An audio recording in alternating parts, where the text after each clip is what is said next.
Kamusta kayo dyan? Magandang araw ulit sa lahat. Siya nga pala, ang topic natin for today is strategy natin kung bakit hindi ka dapat kagad mag-resign dyan sa trabaho mo kung nag-iisip kang magnegosyo. So siya nga pala, kung di pa tayo magkakilala, ako nga pala ulit si Angelo Altarejos, isang negosyante na may 5 taon ng karanasan sa pagnenegosyo. And dito sa topic natin, medyo mas magiging mahaba to dahil may siyam na tips ako para sa inyo. Siyam yun para hindi ka kagad basta-basta mag-resign dyan. At ipapaliwanag ko naman sa inyo lahat yan. So bago magsimula yung pagdidiscuss natin ng tips ko at lessons para dito sa episode na to, simulan natin sa kwento. So nakwento ko na nga sa last episode natin na back in 2017, 2018, nag-start na kaming mag-online business. Pero hindi ko kasi naikwento doon kung ano yung mga naging specifics natin doon no. Kaya this episode ipapaliwanag ko sa inyo kung ano yung magandang strategy para sa inyo pagdating sa pag-transition nyo sa pagninegosyo. And actually, may mga nag-message din kasi doon sa last na content ko, yung empleyado to negosyante. Ano yung diskarte? So yan, kaya ito'y dinudugtong ko rin para makatulong sa mga nag-message sa akin. Kasi gusto kong mas maintindihan nyo na hindi basta-basta yung transition na yan.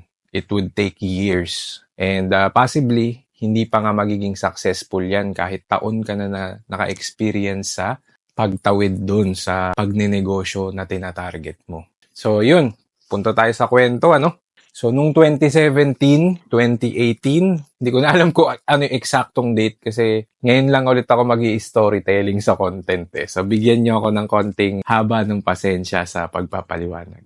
So 2017, 2018, yun na yung nagkwento ko last time na si Mrs. nagkaroon na ng e-commerce client.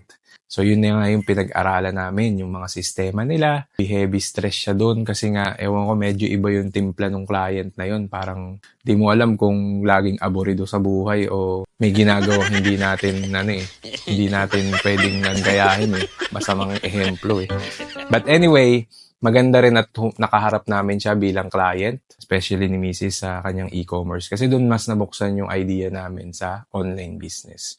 And knowing that 2017, 2018, hindi pa ganun ang e-commerce. Actually, medyo nasa middle stage na yun ng 2017, 2018. Yung mga early years talaga ng e-commerce is back in 2007, 2009, yung mga nagsisimula pa lang yung mga shopping platforms na Lazada.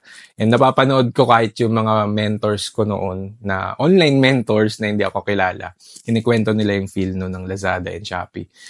So yung Lazada daw is parang pa daw, yung iba iniisip is parang parang swimming school pa daw nila.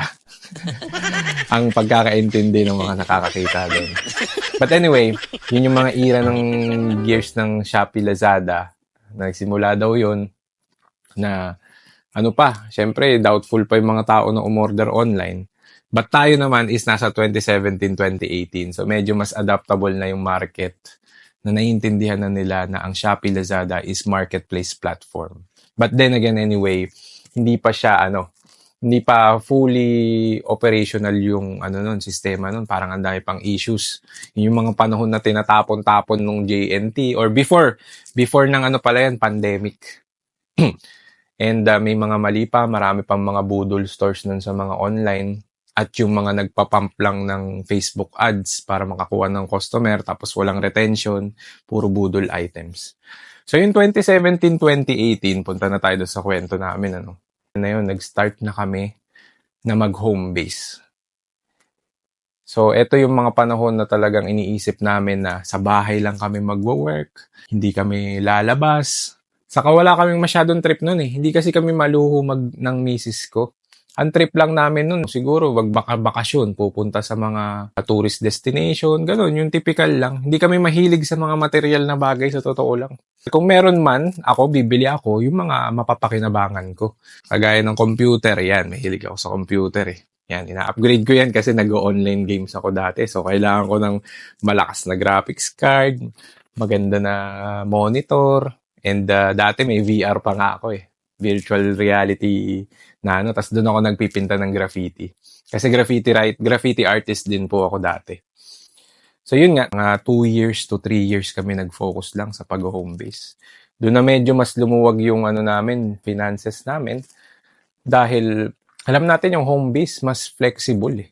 And back in my last topic, yung sa cash flow quadrant ni Robert Kiyosaki, may E, S, B, and I. So yung E na stage namin is yung nagko-call center pa kami. S na stage namin is yung nag-home base na kami. So nandito na tayo sa S para masundan nyo rin. So nung home base na kami, yan yung mga panahon na iniisip namin lang is talagang magtrabaho lang. Kasi bata naman kami noon, tapos hindi kami mahilig sa mga material na bagay nga. Pag kami, babakasyon lang ang trip namin. Experience, more on experience ang trip namin, hindi mga material na bagay. Counterintuitive sa mga era noon na alam natin sa social media, iba yung dating mo pag ma-flex ka sa mga bagay. Mas marami ka kagad engagement at followings. Pero kami nun kasi is medyo na rin kami, nakaka-read between the lines kami sa mga totoong may pakiramdam sa value ng ginagawa nila. Kasi kapag ako naman noon, sa pananaw ko noon, parang bakit kailangan mo pa i-validate yung sarili mo through material things. And actually, bumibili rin naman ako ng material things, pero hindi ko na pinapost. That was my preference back then. Parang ayoko lang din maging mainit sa mata, magiging malapit ka pa sa mga uutang sa'yo o kung ano man. And in reality nun, hindi pa naman din ganun kalaki yung finances. Hanggang ngayon naman, hindi naman din ganun ang finances namin. Tama lang. Ikot-ikot pa rin sa negosyo. Kami ni Mrs. noon, ang girlfriend ko pa siya noon, lang kami, very stable na relationship lang kami. Siya kasi ang kwento lang pala din ni Mrs. is breadwinner siya sa family. So yun din yung magandang naging impluwensya na sa akin bilang partner. Is nakita ko sa kanya na hindi lang tungkol sa kanya yung ina-earn niya. And ang maganda doon is nagiging siya, magandang halimbawa siya sa akin. Nakikita ko na kaya pala ang ang sipag-sipag niya talaga. Kasi hindi lang sarili niya sinusustain niya, pati yung family niya. So napag-aral niya yung dalawang kapatid niya. And until sometime in the future na noong 2017-2018, napagawa niya yung bahay nila. Ayan, basta iba yung grind ni Mrs. Kaya doon din ako na Ako naman nun is galing ako sa graffiti scene. So, yung ko naman nun, agenda ko lang nun is talagang ma-improve lang na ma-improve yung sarili ko. And wala akong ibang trip ko nun, online games, tapos trabaho sa gabi. Yun lang. And minsan, alam naman natin sa tayo bilang tao na meron din tayong mga inferiority. Siyempre, meron tayong mga ganyan eh. Kumbaga, pero hindi not on a way na negative eh. Hindi, yung sa akin naman nun, ginamit ko siya na parang motivation and lesson sa akin na not to go on the same path ng mga flexing, ganito, ganun, sabay sa uso ng mga pakitang natin, material gains natin. But anyway, yun yung ginamit kong motivation na hindi dapat ako maging ganun. Hindi dapat maging ganun yung route ko eh. Iniisip ko. Parang hindi ko siya trip. Hindi ko lang talaga siya trip. Yan lang. Na kahit maraming maging engagement, maging likes yan o maging parang hindi it's not my thing. That's all. Tapos nung mga 2018, 2019 na, ayan na nga sinabay na namin yung home base. Nagso-source na kami, naghahanap na kami ng mga supplier, materials, mga bagay na ibebenta. So nakwento ko nga rin na nasa 7 na online store yung sinimulan namin. And nagsimula kami sa general merchandise. Gumawa rin kami ng mga unique items. Meron cosmetics din. Meron ready-to-wear din. Meron home decor. Tapos yung dalawa is parang hindi siya niche eh. Parang general merchandise category rin. So yun nga, yung isa lang doon ang gumana, which is yung nasa home decor na category. Which is hanggang ngayon yun yung namin, naging online business namin. And maraming akong lesson na natutunan doon sa grind na yun, na parang wala kaming patutungo. Ay, yung alam mo na nagtatrabaho ka ng sagad, pero parang hindi pa clear yung magiging direksyon. Wala pa kaming vision, wala pa kaming mission, since yung mga nagsisimula ng negosyo is talagang nangangapa sa dilim lang eh. Kumbaga, yung kasabihan nga ni Elon Musk, ito medyo sa tech startup naman to, hindi to sa mga traditional or online brick and mortar businesses. Sabi niya, building a startup is like chewing glass while looking into a dark abyss. or something like that, something similar like that. So yun nga, yun nga, yung pagbuo ng startup, ng negosyo is hindi mo talaga pa alam sa simula kung ano yung mangyayari. Lalo sa mga tech startup kasi yun talaga is value innovation yung route nun Talagang wala testing na stage. Hindi kagaya natin nasa traditional na tayo, may ready na product or service na tayo at alam natin na may market. Hindi lang natin alam kung very saturated na yung market o may available pa na spot para sa atin para makapasok. So yun nga, going forward, nag-experiment. Napakarami naming experiment pero kumikita naman kami nun sa pag-home base namin, and it's also a good source of income kumpara na rin sa pagiging empleyado. And yun nga, yung carpet cleaning is napakagandang napakagandang industriya nun nung napasok ko yun. Talagang everyday, hindi nauubos yung leads namin, mga nasa 10,000 yung leads ko. Leads pala, by the way, is yung mga contact list mo. Yun kasi ang term sa call center pag sa mga tinatawagan mo, nire-reach out mo. So, nung naramdaman namin na okay na mag-side hustle kami, testing lang kami ng testing. Tapos, lagi ako nai-inspire sa mga napapakinggan ko lang na kwento about sa magnegosyo, yung mga US na mga, karamihan kasi nun US, ang mga pinapakinggan ko kaya, and meron din talaga mga Pilipino na pinapakinggan ko, yung mga mentors din nun. Yung iba na wala na. Meron pa rin mga nandito pa rin ngayon at namamayagpag palalo. But anyway, going back to the topic. Yun nga, hindi mo mapipigure out lahat kagad Isa yan sa mga lessons na na-realize ko pag sa pagnenegosyo. Talagang at some point may stage dyan na parang hanging ka lang. Kung mainipin kang tao, dun ka mapapaisip kung itutuloy ko pa ba to? Parang hindi ko alam ang mangyayari dito.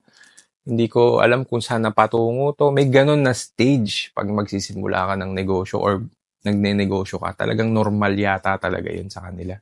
Sa atin lahat na ganito yung route natin. So, nung mga era na yun, tuloy lang kami. Kasi wala naman akong ibang pinagkakaabalahan nun. Sawa na ako sa pagpaparty. Nung kabataan ko, actually, di pa naman ako matanda, guys. Sa pa lang naman ako. 32 pa lang din naman ako. Ay, nakaka-33 ko lang pala. So, nisip namin nun, grind lang, tuloy lang. Kasi si Mrs. nga, breadwinner sa kanila. Kaya, wala naman kaming ibang choice kundi i-gawin lang ng gawin. So, kumikita ako. Tapos, habang nagtatrabaho, yung habit namin na naka-speaker yung audiobooks. Kasi, nagawan ko ng sistema yung sa carpet cleaning na hindi na ako magmamanual na tatawag. Ewan ko, out of nowhere, may tool kasi kami dun na pan-text sa customer. Kaka-eksperimento namin on the long run, tawag ako ng tawag sa isang araw, nakaka-100 na tawag ako, 200 calls para dun sa mga carpet cleaning. Naisipan ko na mag-innovate. I-try ko kaya muna na i-text lang talaga to. 200 to 400 texts per day. Text ako ng text, copy-paste lang ako ng copy-paste kasi may promo code naman yun bibigay. Usually sa retention, ganun ang diskarte ha. So ito, tip na rin kaagad sa kwento pa lang. Pag gusto mo ng retention na maganda, magbigay ka ng promo code. Yan, maganda yung babalik kaagad sa iyo yung customer kasi maaalala ka nila And make sure na yung mga customer na dadaan sa iyo, masaya sila sa service or product mo. Yun ang sekreto talaga sa retention para kapit na kapit ang customer sa iyo.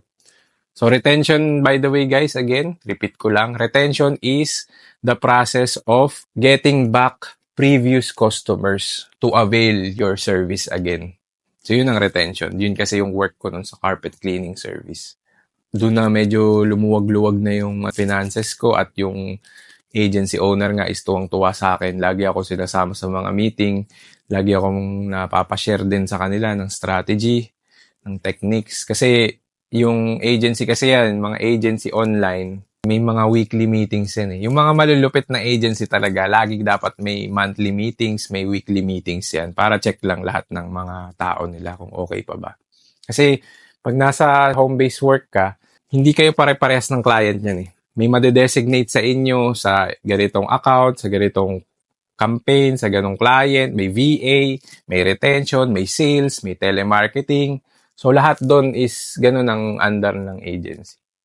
So, going on, naisip ko na ano rin naman ako, wala akong ibang trip na kundi magtrabaho na magtrabaho, saka magbasa ng libro. Hindi na ako mahilig makipagtambayan, tropahan kasi wala rin eh. Pagka kinabukasan, pag kunwari magiinuman kayo, kinabukasan, masisira pa yung ano mo, momentum mo. Saka nung nagsabay na yung online store namin at yung home base namin, hindi ko na talaga kayang i-manage din na may pagkaibigan-kaibigan. Kaya, to tell you honestly guys, 3 taon kami hindi nag-day off nung yung grind na yon. So, it really happens na magsasacrifice ka rin. Actually, hindi siya sacrifice eh. Pagka nagsawa ka na sa mga trip na yan, inuman, barkadahan, tambay, or kung ano man, marirealize mo at some point na kailangan ko nang i-google yung oras mo sa mga produktibong bagay kasi hindi naman tayo pabata eh. So, may edad tayo. And yun yung naging route namin ni Mrs. Tapos, onting rewards, small rewards, aalis kami. Pagka may bakasyon kami, close muna yung online store. Tapos, focus kami, mag-home base kami, dala namin laptop, punta kami ng mga tourist spot or ano, sa Boracay. Yan, may video rin kami ng Boracay. Bago-bago pa kaming magjowa. Pero actually, taon na rin kami noon eh, bago kami naglakad-lakad na yun. So masaya lang na actually nung mga panahon na yon, yun nga yung era ng hanging sa negosyo at karir mo. Medyo mapapaisip ka lang na ano kaya yung pwedeng patunguhan nito. Parang hindi ko alam pa.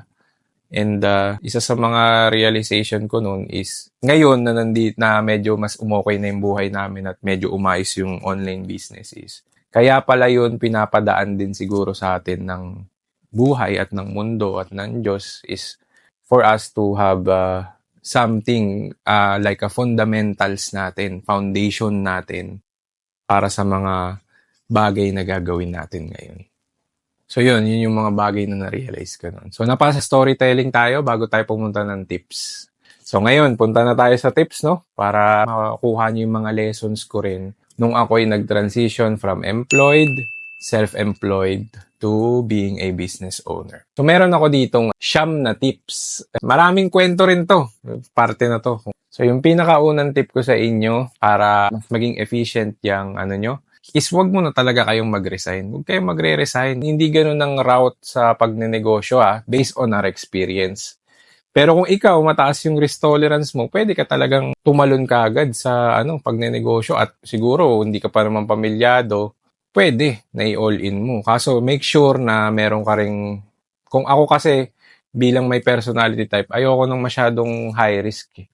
May mga ganun na tao na kaya nilang i-absorb yun. And nung may stage back din, syempre mababa. Hindi pa naman ganun ang self-confidence ko and self-esteem ko. Hindi kagaya ngayon na nung naintindihan ko sana yun nun, kaya kong i-all-in yun. Kaso, ang negosyo kasi hindi mo, yung product market fit nga kung tawagin, hindi mo siya mapipigure out na kailangan 1 month, 2 month, benta na kagad to. Walang ganun. Talaga magte-testing ka. Sa testing mo malalaman kung gagana yung product market fit. So yung unang tip ko, para mas maganda yung transition mo from employment to business, is tanggalin mo yung distractions mo. So yun ang unang tip tanggalin natin yung distractions natin. Yung mga bagay na hindi naman productive, ayan, tanggalin mo yung kung may mga kaibigan ka na hindi naman maganda yung lifestyle, hindi magandang impluwensya sa'yo, may ginagawang mga kung ano-ano, at nai-impluwensyahan ka ng mentality nila, puro chismis, puro inuman, puro tambay, tapos wala namang productive na, wala ka natututunan, kundi magsayang ng pera, magsayang ng oras, tanggalin nyo yung mga ganun distractions. So kasama rin dyan yung social media. Kung mahilig kayo manood lagi ng mga memes, mga alam ko importante sa atin ang entertainment, guys. Pero at some point in time, pagka puro entertainment lang yung laman ng newsfeed mo, yan ang makaka-apekto sa subconscious mo. So, ganyan. Kung ano yung dinadigest mo, yun din ang magiging resulta mo. So, di ba, parang katawan lang yan eh. Basically, kakain ka ng healthy food, syempre, magiging mas maayos yung katawan mo, mas magiging fit. Pero kung puro junk ang kinakain mo, most likely, ang katawan mo will also look like, di ba? Hindi healthy, di ba? So, ganun ang utak. Ang subconscious natin, kung ano yung lagi natin dinadigest subconsciously, nai-imprint yan sa atin, sa utak natin. So, kung yung newsfeed nyo, puro entertainment, kung yung mga kaibigan nyo, network nyo, ay puro walang direction sa buhay, I would suggest tanggalin nyo yung mga ganyang distractions. Okay? Kasi kailangan mo na mag-focus eh. Itong pag-transition mo na to is something that you need sacrifice for din. And actually, hindi siya sacrifice yung gagawin mo na yan. Something that would help you focus. Kasi matatanggal yung distractions mo. Di ba? Hindi ka na scattered yung tira mo. Hindi yung mamaya pag niyaya ka kagad, kinalimutan mo na kagad na, uy, goal ko nga pala na tumuwid na sa rat race. Ayoko na may involve sa rat race. Gusto ko ako na yung may control sa negosyo. So kung ganun ang ambisyon mo, ganun ang goal mo, putulin mo lahat ng distractions. Let it go. Okay? So punta tayo sa tip number 2 ko. Alamin mo na long game itong papasukin mo. Walang overnight success. So yan, that is just the basic mindset na kailangan nating imprint na walang overnight success. Ang overnight success, yan yung mga ginagamit ng mga budulero. Yan yung sasabihin sa'yo, isang buwan mayaman ka na, milyonaryo ka na. Walang ganun guys. Lahat ng kahit yung mga nakikilala namin ngayon na mga manufacturers, warehouse, factory owners, from 103 to 500 employees, may 1,000 employees. Wala silang shortcut na ginawa, guys. Ang totoong success is pinaghihirapan. Years ang inaabot, years. And yun nga yung topic natin din nung last video. 2 years is your typical survival stage. So yan din na yung pwede mo malaman yung product market fit at first year. Pag hindi talaga bumabalik customer, something needs to change in your business. Pero kung sa 2 years mo, yan na kasi yung magta-transition ka kung kaya nyong i-handle yung negosyo nyo eh. So basically, hindi lang siya sa pera guys. Yung survivability mo rin bilang owner, kaya mo bang i-manage yan ng 2 years?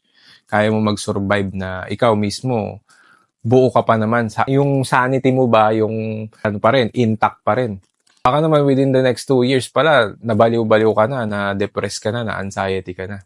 So yun, yung tip number 2 ko is, alamin mo na long game itong papasukin mo. Walang overnight success. Kasi kapag ganun din ang mindset mo, di ba hindi ka rin masyadong magiging emotional, hindi ka rin magiging masyadong impulsive or mabilis mag-decide na stop agad, di ba? Alam mo na long game ang negosyo. Pag alam mo na long game ang negosyo, yun na rin na magiging guiding principle mo na walang mabilis na pagyaman. Yung mga nagsasabi ng mabilis na pagyaman na yan yung gustong budulin ka, kuhain yung pera mo. At hindi tayo nandun sa side na yun. Tayo ay mga totoong negosyante na nagbibigay ng value, pakinabang na serbisyo at produkto sa community sa paligid natin.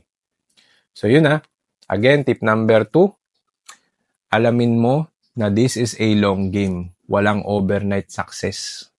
So punta tayo sa tip number 3 ko naman. Ito medyo practical lang to. Kasi ito talaga yung gumana sa amin. Para hindi ka na rin mapagastos. So tip number 3, gawin mong habitable yung bahay mo. So what I mean by habitable, kaysa mag-iisip ka na alis ka ng alis, babakasyon ka pa, yung mga Airbnb na sinishare mo na yan, or kung ano yung mga vacation spots na gusto nyong puntahan, bakit hindi yung bahay mo ang pagandahin mo para hindi ka na umalis? Unang-una, hindi ka nagagastos. Pangalawa, andyan na, mas makaka-relax ka sa bahay mo, hindi ka na maglalaway dun sa mga pinopost ng ibang tao na nagbabakasyon sila sa ganito. Sa isip-isip mo lang, ba ako pupunta dyan? Ang ganda-ganda na dito sa bahay, mas relaxing dito sa bahay. So, ganun yung ginawa namin nun. Kaya hindi kami umalis ng umalis, nakatipid pa kami. So, ang dami-daming mura sa Shopee, Lazada, yan. Alam mo yung mga marketplace platforms natin, i-check nyo dyan, ang daming mura dyan. Door-to-door pa yung delivery, hindi mo na kailangan umalis ng bahay. Diba? Kaysa maglalaway-laway ka, share ka ng share pa dyan ng mga bakasyon-bakasyon, gawin mong vacationable area yung bahay nyo. Pustahan tayo, makakatipid ka na, hindi ka na maglalaway sa iba, At syempre, yung feel mo sa sarili mo, maganda yung pakiramdam mo. Uy, yung hindi ka na tataas yung self-confidence mo, mabuboost yung peace of mind mo, hindi ka na yung drifting sa ibang lugar yung utak mo, lulutang-lutang utak mo kasi gusto mo na bakasyon, isip ka na naman ng bakasyon nun. Eh yung bahay mo, mas maganda pa, mas maayos yung bahay mo. Ang daming mura. Yan, ito yung backdrop namin, Shopee lang yan. Itong crib ng anak ko, sa Shopee lang yan. Hindi nyo alam kung magkano, 700 nga lang yata ito. Ito, 300, 400 lang yan. Oh. Tapos yung bookshelf na yun, Shopee lang din yan, binuo ko lang din yan. Yung mga libro, yung mga libro dyan, Shopee lang din. Shopee, Lazada, TikTok. And ito is very practical na advice lang. Magtingin kayo, yung mga ini-imagine nyo na bahay, buuin nyo sa inyo. Yun ang very practical move para sa kayo, magkarelasyon kayo. O hindi nakikita rin ng misis mo o ng mister mo na, uy, o di may project ka pa. Alam nyo ba yung paggawa ng mga task na ganyan, nakakapagpa-boost din ng pakiramdam eh. Pag may nagagawa kang task, napi-finish mo yung task. Yun yung endorphins yata yun eh. Pagka nakakapag-finish ka ng task, pansinin mo, ang feel good mo, di ba? So yung utak natin, nagge-generate yan ng endorphins kapag may natatapos kang task. So gumawa ka ng project sa bahay mo. So yun yung third tip natin. Gawin mong habitable yung bahay nyo para hindi ka na umalis-alis. At hindi ka na mapagastos, hindi ka na maglaway, at feel good ka. Habang nandyan ka sa pat nyo, patawid to building your business. Alright, so punta tayo sa tip number 4 kaagad. Tip number 4. Ito, kasama rin to sa practicality tip. Magbawas para makapagdagdag focus. So yun, decluttering, basically. Maglinis kayo ng bahay nyo. Baka naman ang dami mo ring mga junk dyan na hindi mo naman kailangan. Pwede mo naman ipamigay na lang, di ba? Paano ka makaka-move on sa dating ikaw? Kung napakarami mong bagay dyan sa paligid mo na nagpapaalala sa'yo kung ano ka dati. Di ba? Linisin mo yan, yung yung damitan mo, may mga luma kang damit yan, alisin mo na dyan, hindi mo naman na ginagamit yan. Yung may mga masasamang memorya. Alam naman natin lahat ng tao may ganun di ba? Na hindi naman sinasabi ko na perfect kami. Kaya kami naayos din namin yung sarili namin, nakapag-focus kami sa grind na 3 taong walang off, is because we also cleaned our house. Nililinis namin yung mga bagay na hindi namin ginagamit, na ipamigay pa namin, napakinabangan pa ng ibang tao kaysa nakatambak lang dyan, di ba? So yun lang yung point dyan eh. Very practical, very simple ways. Hindi natin kailangan gumastos, hindi natin kailangan maging very, pro. Hindi naman pampro yan eh. Linisin mo yung bahay mo, tanggalin mo lahat ng mga bad spirits, bad energy. Oh, yan. Kung may mga dyan, move on. We're moving on into a transition. So every level would demand a next level of us. So every level naman sa buhay, nagde-demand dyan ang next level natin. Hindi pwede tayo mag-next level na same lang tayo. That's impossible. Kaya nga sila nag-next level eh. Yun ang pinaka-rule dyan. Kasi they also leveled up themselves. So parang game lang, di ba? Lalagay ka ng strengths, lalagay ka ng attribute sa strength, intelligence, cleanliness, di ba? So yun lang ang naging next tip natin. Magbawas ka para makapagdagdag ka ng focus. Alright, next tip. Next tip ko, ito, practical lang din to na tip. Hindi to advance. And actually, ito yung fundamentals ng pagle-leverage. So simulan, kung gusto mo ma-master yung leverage, yung mga basic tasks sa bahay mo, huwag mo nang gawin. Like for example, laundry. Yan, yung paglalaba. Napaka sayang sa oras ang paglalaba. Magkano lang naman magpa-laundry na, 'di ba? 200 per kilo, 170 per kilo sa iba. 5 kilo o ganun. Kaysa yung oras mo nasasayang sa paglalaba, ilang oras ka maglalaba? 3, 4 na oras, 1 or 2 kung konti lang naman. Pero kung marami, talagang 3 or 4 kasama na yung sampay, kasama na yung pagkuha mo dun pagkatapos, kasama na dun yung babanlaw mo, pagsasabon mo, or kung may washing machine kayo. Well, Yun kasi yung gumana sa amin, guys. And yun na rin yung nagturo sa amin on basic terms kung paano mag-delegate, kumbaga. So gusto ko i-share sa inyo yun para yun na rin yung maging fundamentals nyo sa pagde-delegate. Kasi yung mga ganyan nga, may kasabihan yan eh. Actually, kay isa sa online mentor ko na pinapanood ko sa US is si Patrick Bet-David. Kung alam niyo yun, sa Valuetainment. So, yung mga $5 jobs, kung tawagin, yung mga pinaka-minimum wage work na repeatable task naman, na alam natin, kaya natin, and panis talaga sa atin, yung tayo pa ba? Panis sa atin yung mga ganun task. Pero alam natin na paulit-ulit lang kasi siyang gagawin. At unnecessary siya sa oras natin. Instead na yung oras mo sa paglalaba, gagamitin mo sa pag-i-strategize, pag-iisip, pag-execute, pagkilos sa negosyo mo at pagtawid mo dyan sa pagnenegosyo, naubos yung oras mo sa paglalaba. Pangalawa, kami kasi ni Mrs. noon, may habit kami na kumakain kami sa mga karinderya lang. Lalo pag lunch. Kasi sabay nga yung work namin di ba? May work kami sa gabi sa mga clients namin. Tapos pag umaga, nagbabalot kami ng orders, nag-aasikaso kami ng online stores, ayan. So, wala kaming time na magluto. Actually yan, time-consuming din yan pagluluto. Ang naging strategy namin nun, maghanap kami ng iisa-isay namin yung mga karinderya doon sa neighborhood. Tapos pag may trip kami na karinderya, doon na lang kami kakain lagi. Kasi yung lutong karinderya kasi is healthy yan eh. Yung actually, kaysa mag-fast food ka, yung mga fast food na Jollibee, restaurant na yan, puro mga genetically modified na pagkain yan. Yan yung mga may preservatives talaga. Kaya pansinin mo, kahit frozen nila niluluto, kala mo bago. Na yan, may mga inad na sila dyan ng mga preservatives or minanipulate na yan ng mga scientist Hindi kagaya ng lutong karinderya, alam mo na lutong bahay pa. Saka yung mga, hindi ka na mag-iisip na, di ba, magluluto ka pa, mag-iisip ka na naman ng menu mo mamaya, ano ba lulutuin ko mamayang gabi? Ganun na naman. Pangalawa, yung pag-grocery, medyo time-consuming din yan. Pipila ka sa labas, babiyahe ka sa grocery. Yun, kami nun ni Mrs., kapag may nakakainan kami na gustong-gusto namin, hinahanap talaga namin yun sa subdivision or either sa neighborhood na masarap na karinderya. Na malinis, syempre, priority rin natin yung malinis, di naman yung sobrang rin, di ba? Pag nakita namin yun, kakausapin na namin yun.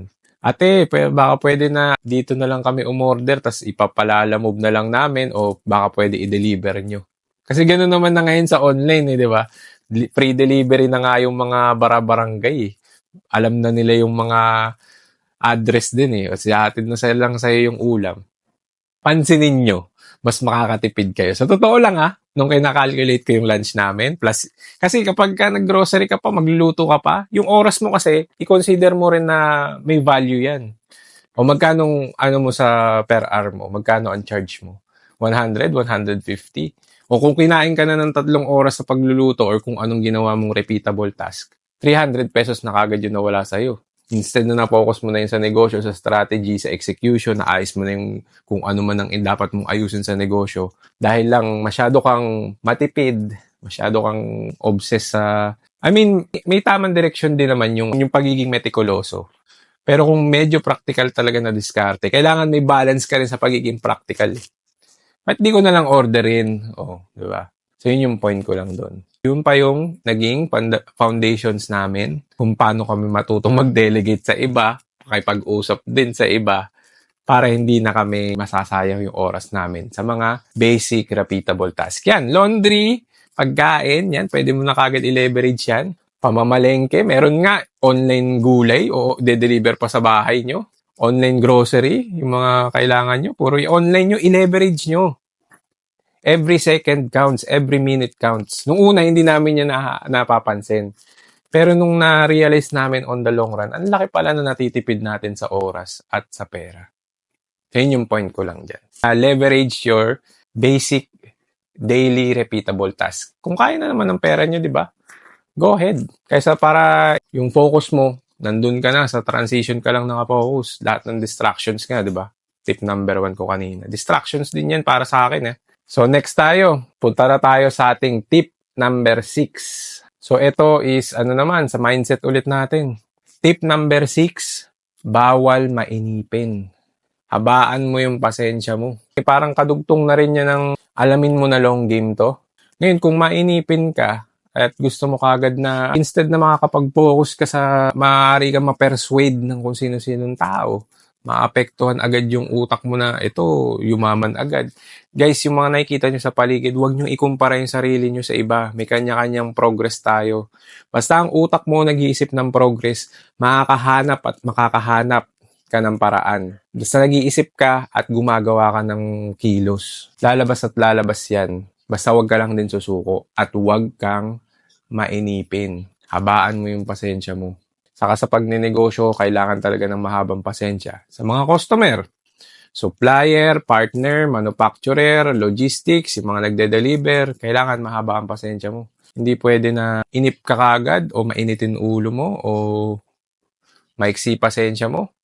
Yan pa yung maaaring mag-break ng relationships mo sa mga partners, mga tumutulong din sa'yo, nakadugtong ng negosyo mo. Di ba? Nag-start ka ng online business, mahaba ang pasensya mo. Alam mo kung na it would also take time, na hindi ka aburido, hindi ka nagmamadali palagi. Ay, isang sikreto rin, meditation, saka mag-exercise. Kasi yan, nakakapagpahaba ng pasensya yan, yung exercise, papawis ka. Malabas, yung exercise din guys, meron ding chemicals sa brain na happy chemicals na nilalabas yan eh. Yun yung natural way. Actually, dopamine nga rin yata. So yung nararamdaman natin na dopamine sa social media, pag mataas yung engagement natin, maraming nagpa-positive feedback sa atin, kaya nating i-chase in a natural way, which is exercise, meditation. Nagiging clear pa yung thoughts mo, mas nagiging mahaba yung resistensya mo sa mahabang trabaho mo. Lalo kung nagta-transition ka, sabay ang trabaho at negosyo mo. So yun, pampahaba ng pasensya. Tip number 6 ulit ha, kailangan mahaba ang pasensya mo. Alright, punta tayo sa tip number 7. Ito yung next na tip ko para sa inyo. Constantly improve. Ayan, improvement. Improvement ang nakakapagpataas ng value natin. Magbasa ka, makinig ka ng audiobooks, yun yung strategy sa amin, naging obsession namin, audiobooks, motivational speeches, and lahat ng mga thought leaders. Hindi naman pala lahat, parang iilan lang ng mga mentor na gusto namin. Kasi kailangan mo rin kasing piliin eh. Kasi marami kang makikita sa online na hindi naman talaga totoong negosyante. Mababasa mo rin naman in between the lines, but puro pera sinishare nito. Puro material na bagay sinishare nito. Yan guys, yung mga ganong klaseng nagsishare ng ganon. Pagdudahan yung mga yun. Yun na hindi nila talaga totoong alam yung value ng nila. Ano yung totoong pagninegosyo. Kung puro pera lang sinasalpak dyan, pinapakita dyan sa social media, 50-50 na kagad dyan. Meron talaga, may mga celebrity talaga saka na ganun yung trabaho nila na mag-flex. Pero yung i-recruit ka, ay, ako, alam mo na kagad dyan. Makaramdam ka na kagad. Mararamdaman mo na kagad dyan. So yun nga, constantly improve tayo, magbasa tayo. Hindi tayo pwede na mag-level up, kagaya ng sinabi ko kanina. Hindi tayo pwede mag-level up na same lang tayo. Yung kasabihan, on every level, it would also demand your next level. Every level would demand your next level as well. So, hindi tayo pwede na maging dependent lang na ganito tayo forever. Kung ako ngayon, kung ano yung pangarap ko in time, is dapat ini-internalize natin. Ano ba yung dapat nilang mga skills para dyan? Ano ba dapat yung mga kaalaman nila dyan at experience nila para dyan? Para tumaas yung credibility ko, ano ba dapat yung itsura ko? Ano ba dapat yung physique? Yan. Ano yung postura ko? Diba, yung mga basic lang naman. Hindi naman kailangan sobrang elite level eh. Kaya natin yan simulan natin on small steps. So, dapat nagbabasa ka rin ng libro. Yung mga dinadigest mong information is relatable and valuable. Baka puro memes na lang yung laman ng timeline mo. At puro yung mga following mo, puro drama, puro chismisan. What would you expect kung gano'n ang dinadigest mo lagi sa buhay? Eh di magiging ganun ka. You become what you think about. Sabi ni Earl Nightingale, ang Dean of Personal Development. Back in 1950s pa siya. So yung reference lang din natin po, si Lolo Earl Nightingale. Isa yan sa mga unang motivational speaker and personal development mentor na maituturing ko. Nabasa ko yung libro niya na Strangest Secret. Yan. Kung gusto niyo sa books yan, Strangest Secret, simulan niyo po yan. Ang ganda niyan. Maiksi lang po yan. So yun nga, dapat improving tayo Exercise, yan, kasama rin yan. Huwag niyong hayaan na maging overweight kayo. Kasi kapag overweight kayo, nakakapagpababa rin ng performance mo yan sa araw mo. Overweight ka, di ang iksi ng endurance mo, hingal ka kagad. Diba? Tapos yung self-confidence mo, mababawasan, self-esteem mo. Yung mga every percent or every detail, pag pinagsama-sama mo yan, yan yung mga bagay na tutulong sa'yo. So, improve tayo constantly. Hindi pwedeng stagnant tayo dahil sa next level, kailangan next level din tayo. Alright, so punta tayo dun sa next tip natin Makinig ka lang sa mga taong totoong may experience. Huwag ka ma-FOMO. So yung FOMO means fear of missing out. Hindi porket sikat, hindi porket in, or hindi porket trending, fanboying ka kagad, fangirling ka kagad. Isipin nyo muna kung magiging benefitful sa inyo yan. Kakasuporta nyo dun sa mga celebrity, sa mga music artist na ganun, kahit naman pala kabastusan na yung ginagawa, sineshare sa mga kanta, o puro pagdodroga, o kung ano-anong sinasabi na dyan, fanboying ka pa rin. Hindi mo na iniintindi yung mga lyrics ng kanta, hindi mo na alam na nai-imprint na pala sa'yo yun. Subconsciously, ganun na yung way of life mo. Akala mo, okay lang yun kasi sikat naman, trending naman. Huwag kayong ma-FOMO sa mga bagay na hindi naman kayo agree at alam mong wala kang magiging pakinabang doon. Tanggalin mo yung ganun distractions. Sobrang naging cool ka na hindi na wala nang sense. Yung goal mo kasi, gusto mo nga tumawid sa pagnenegosyo, di ba? Gusto mo na maging focus ka. Gusto mo na maging dedicated ka dito sa path na to. So makinig ka lang dapat sa mga tao na may experience sa ganun. Pangalawa rin yan, yung mga budolero. Yan puro pakita ng pera, sasakyan, material na bagay. Huwag kayo masyadong magpapa-fall sa ganyan. Fear of missing out. Yung fear of missing out sa cryptocurrency talaga yan na term. By the way, nag-cryptocurrency rin ako. Minsan na lang din. Pero may mga ilan akong hino-hold na mga coins. But anyway, pwede natin i-discuss yan sa mga susunod na topic. Or pwede rin kayo mag-comment kung may gusto kayong i-share. So yung fear of missing out kasi is wala nang logic thinking. Baga sumunod ka na lang dahil sinabi ng iba, inaagrihan ng karamihan. Pero in between it, sa sarili mo, inisip mo ba na tama pa ba yan? Naka-align ba yan sa kung ano yung goals ko? Makagiging productive pa ba para sa akin yan? So, ayun. Makinig lang kayo sa mga taong may experience na at gusto nyo yung buhay. So, yung gusto mo maging tiga-flex ng pera, saka yung ng sasakyan, tiga-post ng sasakyan, kayo, nasa sa inyo yan. Pero sa totoo lang, ang totoong mayaman, hindi ganyan yung mga totoong nakakasama namin na may totoong mayaman na nakikita namin, 300, 500 employees, 1,000 employees, napaka-practical ng buhay. Kaya na-blessed din kami na nakakaharap sa mga ganong klaseng tao. Kasi yung pala yung mga totoong mayaman, alam nila yung value ng pera. At alam nila na kakaano mo ng flex mo dyan, yung mga tao na o kunwari nga, totoong may empleyado ka na 300 to 500, nakikita ka na gano'n na business owner ng mga tao mo. Hindi mo ba na papakiramdaman na parang napaka-unfair mo naman sa kanila? Samantalang parte rin naman siya ng organization mo, ng pag-asenso mo. Tapos, ikaw puro flex ka lang dyan na masarap ang buhay mo. Ang totoong business owner, ang totoong negosyante, totoong entrepreneur, alam ang value ng pera. Dahil yan ay pinaghirapan ng lahat ng members ng kanyang negosyo. Hindi sa kanya yan, kundi sa negosyo yan, sa mga customer yan, sa mga partners yan, lahat ay nag-ambag. Kaya wala kang karapatan dyan na i-flex mo yan na parang ikaw lang yung nagtrabaho dyan. Sigurado ka ba? Budolero yung mga ganyang galaw. Ikaw ang gustong pagkakitaan yan, kaya pinapakita sa'yo yan. Kasi ikaw yung produkto.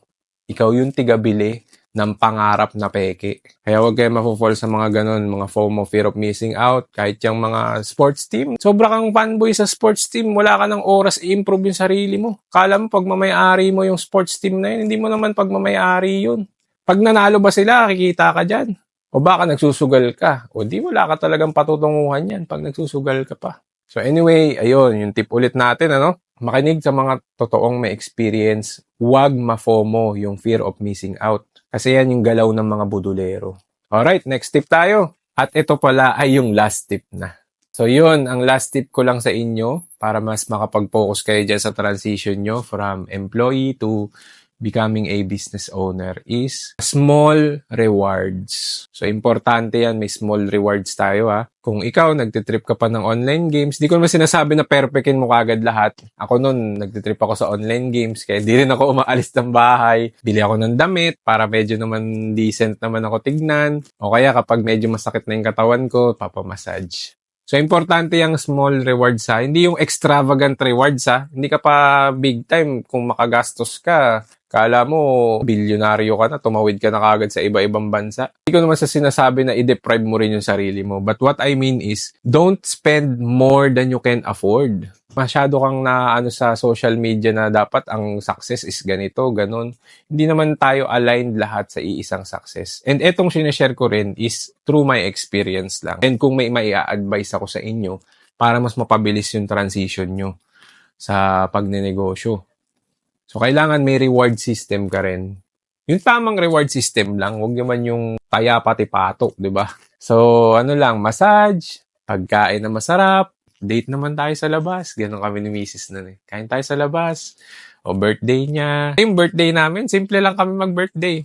Pasko at New Year namin, simple lang din. Hindi kami mahilig kasi sa mga ano eh. Saka nakikita mo na lahat sa social media eh. Saka nakakapagod. Pag sobrang ano ka pa yung extravagant na mga party, nakakapagod kaya yun.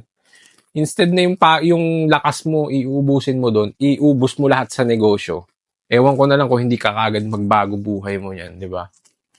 Focus mo lahat ng strength mo sa mga bagay na productive. Pero syempre, dapat may small rewards ka rin. Huwag natin kalimutan yun. Kasi yung reward system, pag binibigyan mo rin ng reward yung sarili mo, yung utak mo, nafe-feel good siya na pinoprogram mo rin siya na, sige nga, sa susunod, ganun ulit gagawin ko para feel good ako. May small rewards ulit ako na maibibigay sa sarili ko. So, yun lang naman yung point ko doon. Is, last tip natin is reward system. Small reward system. Hindi yung para ma-flex mo kagad sa social media, guys. Sa iba yun. Kayaan nyo sila mangingi ng validation sa tao. Tayo ay nabubuhay bilang tayo. Diba? Di pa naman tayo ganun na bilyonaryo o ano eh, sobrang super duper yaman eh, di ba? So let's be practical. Let's not waste our time.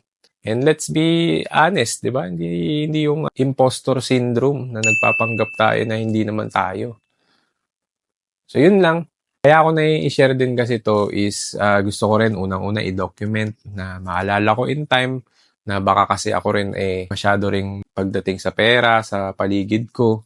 Is may reminder ako kung mapanood ng anak ko, ng mga lumaki. Ayun lang naman ang mga purpose ko, ba't ako rin nagko-content. Pangalawa, is may mga nagtatanong din sa amin ng ganitong diskarte. Ano yung mga naging route namin nun? Ano yung mga naging strategy namin nun? Well, basically guys, walang cheat code, walang shortcut. At kami ay nag-sacrifice talaga na 3 years, walang day off. So, totoo yun. You need to sacrifice for your growth. If you really aim for success, talagang may kailangan kang ipakawalan or ipaubaya. Hindi yung sacrifice na exaggerated guys. Yung sacrifice na mga wala kaming kaibigan, ganun. Wala kaming social life, kami mag-asama. Up until pandemic noon, dumaan yan. So, yun nga rin yung nagpa-strengthen din sa band namin kasi magkasama lang din kami, focus kami. And hindi rin kami obsessed sa isa't isa lang. Yung kumbaga, may pinagkakaabalahan din kami. Tatrabaho sa gabi, tapos yung online business sa umaga. Simula pa kami sa pagbibisikleta. To tell you honestly, guys. Ganun. Kukuha kami ng mga stocks namin nakabisikleta. Kaya, nakakatuwa lang na nare-reminisce yung mga ganong na no-nostalgic lang sa mga ganong experiences namin dati. And sinishare ko rin sa inyo para let's be honest, guys. Ayoko kumbaga, maka-guide na rin sa inyo. Kung alam ko, hindi lang naman ako yung may pangarap, di ba? Lahat tayo may pangarap tayo. At sana makatulong tong mga tips ko sa inyo at maramdaman nyo na sincere ako sa inyo na hindi tayo dito para magbudulan. Hindi ko kayo para i-take advantage, guys. Ang totoong laban is dapat magkakampi tayo. Magkakakampi tayo lahat. At itong boses ko ay isa lamang sa mga boses na magbibigay sa iyo ng value. Marami ring ibang magbibigay sa iyo ng lesson. At alamin nyo rin kung sino yung mga totoo sa hindi. Kasi napakarami ring oportunista sa paligid na kahit panlalamang sa iba, gagawin para lang sa personal gains. Pero hindi tayo parte nun, guys. Babaguhin natin sarili natin, paligid natin, in time, community natin, at in time, malay natin sa pagka nagsama-sama na tayo at sobrang dami natin, mabago natin ang bansa. Diba? So, napaka-ideal nun para sa next generation. Tayo may anak, may apo na nakikita tayo na tatay ko yun, lolo ko yun, gumawa ng paraan para ma-share yung ganitong mga mensahe. Kasi nadadraw na rin tayo ng negativity sa social media, puro memes, puro entertainment na wala ng value. So, kahit papano maging pambalanse naman tayo, di ba? Pakahirap na nga ng bansa na Pilipinas, napakaraming kung ano-anong negatibong bagay ang nangyayari. Instead na sumubay tayo doon, tayo yung maging pagbabago. Naniniwala rin ako sa ganun. Sa dami rin na nagsabi sa akin ng mga totoong negosyante na nakasama namin, totoong may busilak na hangarin sa paligid, is talagang nagsisimula ang pagbabago sa sarili. So kahit papano, sana nakatulong sa inyo. Kung nagustuhan nyo yung topic, like. Kung gusto nyo magdagdag ng lesson nyo, comment lang din po kayo dyan. And i-share nyo na rin po sa ibang taong nangangailangan. Para pare-pares tayong ma-awaken ba, di ba? Magising tayo na ang mundo, ang Pilipinas, kailangan na rin tayong mga mabubuting negosyante, mabubuting tao, na magsama-sama magkampi-kampi. So itong boses ko po, itong pinapakinggan nyo, isa lamang sa mga tao na gusto makaapekto rin ng pagbabago. So pwede rin po kayo. By the way, meron po ako, Mindshift Community. Plug ko na rin po dyan sa baba. Pwede tayo magsama-sama, mag-usap-usap. Bukas po ang ang group page na yan, sa mga katanungan. Share kayo ng experience nyo, values, lessons, philosophies, kwento, at content kagaya nito. Yan po, feel free nyo lang po na i-join dyan sa Mindshift Community. And balang araw, 'di ba? Tayo rin naman ng yun nga yung isa sa mga parang quote ko rin na buo nung nakaraan. Kung hindi man natin mabago yung mundo ngayon, at least meron tayong mabibigay na mundo na mas maayos para sa susunod na henerasyon. Kaya simulan natin sa sarili natin, and in time, pag dumami tayo, nagsama-sama tayo, malaking pagbabago ang magagawa natin. Alright, hindi ko na po papahabain. Siya nga pala, ako nga po pala si Angelo Altarejos, isang negosyante. And salamat po sa panonood. See you again sa susunod na video. Bye-bye!